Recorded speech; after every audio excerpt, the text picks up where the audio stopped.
Entonces, la primera pregunta trata de medios. Y la pregunta es lo que nos hace depender tanto de la prensa en la reconstrucción de experiencias deportivas en otras épocas. Bueno, yo siento que es una pregunta muy importante porque nos hace conscientes de cómo la definición del deporte o nuestro esfuerzo por pensar las dimensiones institucionales del deporte, la manera como las prácticas deportivas se van a institucionalizar, nos ha hecho pensar en la prensa como la manera de rastrear esa presencia pública, de rastrear cuáles son los actores que están interesados en promover esas prácticas, las formas de sociabilidad que el deporte como una práctica nueva está creando. Pero lo que me preocupa a mí de eso, o de esa atención que le damos al deporte a través de la prensa, es que se nos hace difícil rastrear otras lógicas, se nos hace difícil entender las muy diferentes maneras en que los actores se conectan con las prácticas deportivas, las muy diferentes maneras en que intentan institucionalizarlas, al nivel, por ejemplo, de los clubes sociales o de los vecindarios o de las empresas. Eso es lo que me preocupa de la prensa deportiva. Por supuesto, es una fuente muy interesante, pero en el caso de Colombia, por ejemplo, el confiar demasiado en la prensa ha hecho que subestimemos otras lógicas de conexión social de los actores con las prácticas deportivas. Eso. Sin negar, por supuesto, que la prensa es una fuente importante porque nos deja ser sistemáticos, nos deja ver los contextos, nos deja identificar diferentes actores, pero tiene la tendencia a hacernos asumir que hay unas lógicas privilegiadas y a sumergir otras.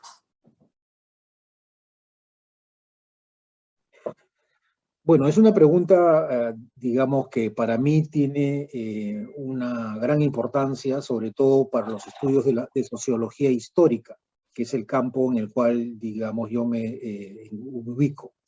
Es decir, mirar el desarrollo del fútbol y de los deportes desde una perspectiva de larga duración.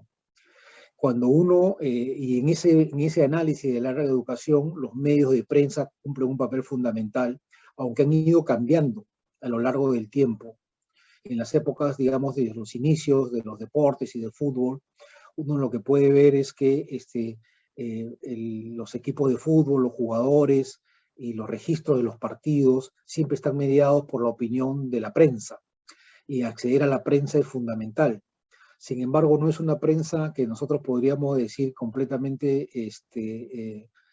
alejada de las pasiones del fútbol, sino que muchas veces los periodistas que escribían en esa época eran también aficionados, obviamente eran aficionados al fútbol y tenían sus preferencias futbolísticas.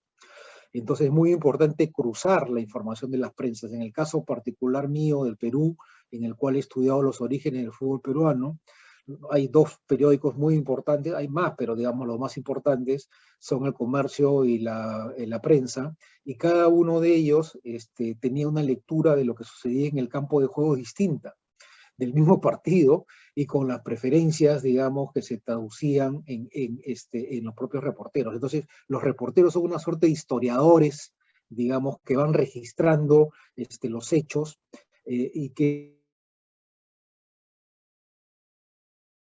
son con los cuales es la materia de todos los registros de prensa, sobre todo además porque en esa época el fútbol todavía, en la medida que iba construyendo una institucionalidad, no había pues estadística muy elaborada, ni había un registro detallado. Entonces uno encuentra registros parciales en las asociaciones, algunos clubes, pero la prensa, en la medida que iba día a día, y en la medida que el fútbol se iba incorporando como parte, digamos, del registro diario de la vida cotidiana de las sociedades, es una fuente importantísima. Yo siento que es una fuente importantísima. También surgen a partir de los medios de prensa, algunos periodistas empiezan a innovar las revistas, ¿no? Las primeras revistas deportivas surgen de periodistas, digamos, de los medios de prensa que entienden la importancia y el crecimiento importante de los deportes y van generando las revistas. Entonces son prensa, revistas, fotografías, etcétera, etcétera, que es un material histórico fundamental para poder revisar, analizar distintos aspectos, ¿no? Los jugadores, la asistencia, los problemas dirigenciales, etcétera.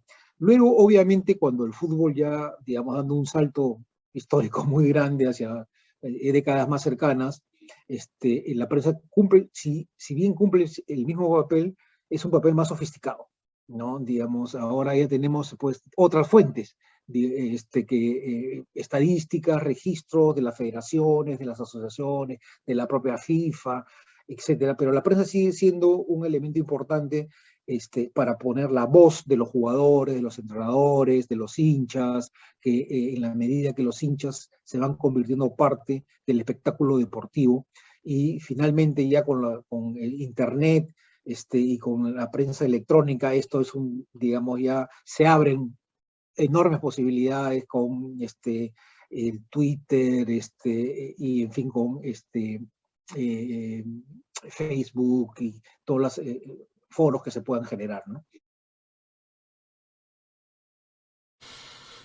Cuando yo empecé a trabajar sobre deporte, hace 30 años, 32 años, lo hacía en un departamento de comunicación. Entonces, una de las primeras cosas sobre las cuales me tuve que preguntar era justamente sobre la cuestión de los medios de comunicación. Había dos razones. Una, el hecho de que por estar en un departamento de comunicación le tenía que dar algún tipo de espacio a una pregunta por los medios de masas. La otra era que en una época, 30 años atrás, en la que en América Latina prácticamente no había bibliografía, en realidad había una enorme bibliografía, y esa enorme bibliografía era justamente periodística. Es decir, donde el lugar en el cual se había construido una narrativa respecto del deporte en general, del fútbol en particular, era en los medios de comunicación. Esa narrativa era fundamentalmente gráfica. Había un problema, y es que hay también una narrativa radiofónica, eh, contada por reflejo, por decirlo de una manera. Esto es, la manera como esa narrativa radiofónica impactó en el imaginario de los hinchas, de los seguidores, de los fanáticos. Algo escrito, por ejemplo, el maestro Archetti respecto de cómo la difusión de no solo del fútbol, por ejemplo, del automovilismo, circulaba a través de la cobertura radiofónica que sí cubría todo el territorio, ¿no es cierto? Esto es, como, por ejemplo, había hinchas de Boca Juniors o River Plate en todo lo largo y lo ancho de la República Argentina que nunca en su vida ni vieron ni verían jugar a sus equipos favoritos, ¿no? Y eso se debía, incluso con más potencia que a la prensa gráfica, se debía a la radiofonía. Más se ha escrito sobre el tema del cine, ¿no? Pero yo no sé si el cine fue tan decisivo a la hora de inventar esas narrativas o más importante a la hora de ponerlas en circulación. Insisto, no de inventarlas. Cuando el cine toma la cuestión del relato deportivo respecto del héroe, por ejemplo, respecto de la estrella de fútbol o la estrella de básquet, ¿no? En la Argentina hay films sobre básquet, por ejemplo, en la década del 50, lo que hace es tomar narrativas que ya habían sido construidas en la prensa gráfica y en la radiofónica. Entonces, lo que pasa es que hoy, en cambio, creo que, bueno, se ha producido una transformación gigantesca de la cual yo ya no me voy a ocupar porque no tengo las más mínimas intenciones de trabajar sobre ella. Y es el desplazamiento de los viejos grandes medios a otro tipo de soportes, prueba de lo cual es una reciente polémica entre un periodista deportivo más o menos significativo, en términos de popularidad es muy malo realmente, y estas nuevas estrellas de la comunicación mediática por internet, ¿no? Por ejemplo, a través de Twitch. Y bueno, está claro que lo que viene, entre comillas, lo que va a ser mucho más interesante para pensar en los próximos años es aquello que pasa por este tipo de soportes, ¿no?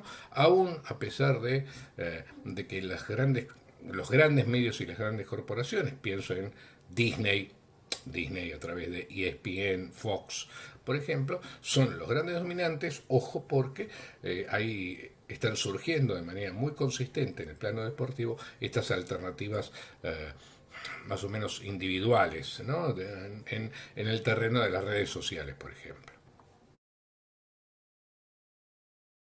sí hay una dependencia de las fuentes escritas, y ha habido una dependencia de las fuentes escritas de la prensa, porque también hay otros documentos, ¿sí? Por ejemplo, indagando nuevos trabajos sobre la historia del deporte femenino en Argentina, observé que, por ejemplo, la historiadora Patricia Anderson trabaja con fuentes, documentos que son propios de la institución. En el caso de ella, que trabajó sobre la Asociación Cristiana Femenina, creada a fines del siglo XIX en Argentina, ella trabaja las primeras 5 décadas, ¿no? Es una asociación instalada en el centro de Buenos Aires. Sus documentos no son de la prensa, son documentos que son propios de la asociación, ¿no? Documentos mensuales o una revista que editaba la asociación. Entonces, bueno, ella trabaja con ese tipo de fuentes. Pero sí coincido que hay una dependencia de trabajos fundamentalmente que se hacen con la prensa. Ahora bien, para mí lo importante acá es qué preguntas le hacemos a esos documentos, ¿sí? Reflexionar acerca de quiénes escribieron esos documentos, en qué medios, sobre quiénes hablan o reflexionan dicha documentación. Y te digo esto por la cuestión de pensar, si pensamos específicamente sobre el fútbol en Argentina, no hablo del país en el que estoy, en el que conozco las investigaciones. Bueno, los trabajos que se hicieron sobre fútbol, que están basados a principios del siglo XX, piensan, o las preguntas que se le hacen a estos registros históricos, esas fuentes, son sobre fútbol masculino. Entonces, por eso planteo esta pregunta, ¿no? ¿Qué tipo de preguntas le hacemos, qué tipo de cuestiones hacemos a esas fuentes escritas? Pero sí, coincido que hay una dependencia con la prensa, pero bueno, porque ha habido mucha publicación en diferentes medios de comunicación de desde el siglo XIX, siglo XX, también hay una dependencia en la actualidad, pero bueno, porque son una de las grandes instituciones formadoras de sentido.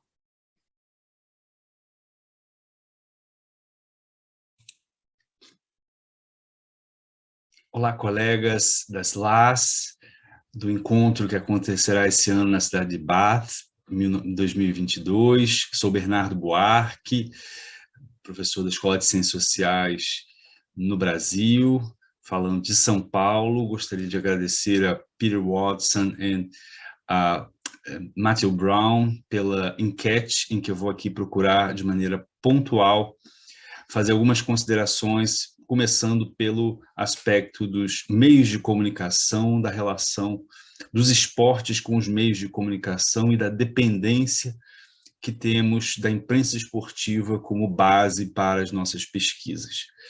De fato, esse é um ponto muito importante da agenda de pesquisas dos estudos do esporte, porque quando nos deparamos com o universo esportivo, uma das principais vias de acesso que temos são as narrativas da imprensa, o modo pelo qual os registros escritos foram deixados por esses jornalistas, por esses redatores, e a própria memória do esporte que foi consagrada pela imprensa esportiva e com a qual os pesquisadores na academia primeiro se debruçaram.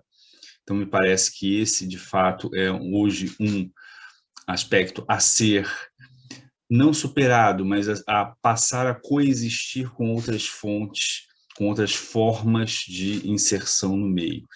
Então, é um grande desafio que temos pela frente, do ponto de vista da experiência brasileira.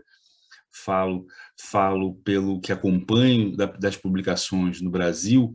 Durante muito tempo, o interesse pelas pesquisas passava pela discussão sobre a identidade nacional, e a identidade nacional estava muito colada às narrativas da imprensa sobre as Copas do Mundo, sobre os eventos quadrienais que a FIFA organizava a cada 4 anos, que permitia a discussão entre a representatividade da seleção nacional, da seleção brasileira, e o seu desempenho nas Copas do Mundo e o que isso dizia sobre a sociedade brasileira, sobre as relações entre Estado e sociedade no Brasil, e de que modo o futebol canalizava isso. Então, durante muito tempo a gente teve essa dependência, ela parcialmente continua, porque as competições se renovam, tem a sua sequência, e essa narrativa vai sendo engatada a cada 4 anos em uma nova edição, em uma nova relação com esses aspectos identitários que é recolocada, ainda que a gente saiba que no século XXI há diferenças substantivas importantes. Mas o que eu queria, então, aqui colocar é que, se a dependência ela é muito grande, ela não é agora exclusiva. Nos últimos anos, a gente tem assistido a, vamos dizer, a coexistência das pesquisas em jornais, e as hemerotecas da Biblioteca Nacional, que fica sediada no Rio de Janeiro, é uma grande fonte de pesquisa em jornais, mas temos também um olhar cada vez mais também atento e aguçado para as fontes orais, as entrevistas que os próprios pesquisadores realizam, e a própria fonte que ela se torna para outros pesquisadores. Nós temos também os arquivos de clubes e de federações que estão sendo mais organizados, os museus que também voltam também o seu olhar para essas fontes primárias de documentação de clubes que era muito desestruturada e que hoje passa a ser mais organizada do ponto de vista da memória clubística, ao menos a experiência do Brasil diz isso. E, por que não dizer também, como uma fonte ainda em construção, em que nós estamos aprendendo a lidar com as próprias redes sociais, a própria forma como hoje a comunicação do futebol passa pelas redes sociais, como tudo mais passa pelas redes sociais, e até que ponto, pouco a pouco, o pesquisador tem essa alternativa também para olhar para o fenômeno e para buscar alguma ancoragem e um padrão de cientificidade e de sistematicidade para suas pesquisas. Então, fecho essa primeira enquete sobre os meios de comunicação com essas considerações, agradecendo a atenção. Well, I think there's no other way to do it unless you're going to do a state-centered subject in history. You're always going to sort of be doing a media history, or maybe you're doing oral history or something like that. So I don't perceive it as a problem, but I do think we have to recognize that we're often doing the history of sports journalism, or we're doing a history of sports that's mediated by journalists. And the relationship between history and journalism, even today, like in the contemporary moment, is such a productive thing to think through. I mean, we've all been asked recently to do things like op-eds or write for The Guardian or be more public facing. And so it's fascinating to me in my life to see historians and journalists dialogue about these kinds of things. We're willing to make certain leaps that journalists aren't. And I don't think that was true necessarily in every era that we study, right? So I think it's a really productive one. I do actually think that David's work in Women in Football on this is interesting, because for him, he decided that in the newspapers themselves, they had certain types of literature and literary genres that actually made me think a little bit differently about where I could find women's voices. And sometimes it's like Ana Amelia Queiroz and some of the fictional stuff that ends up in the newspapers. So we're not just like mining them for facts. But there's also like pieces of cultural work that are in there that aren't just journalism as we think about it today.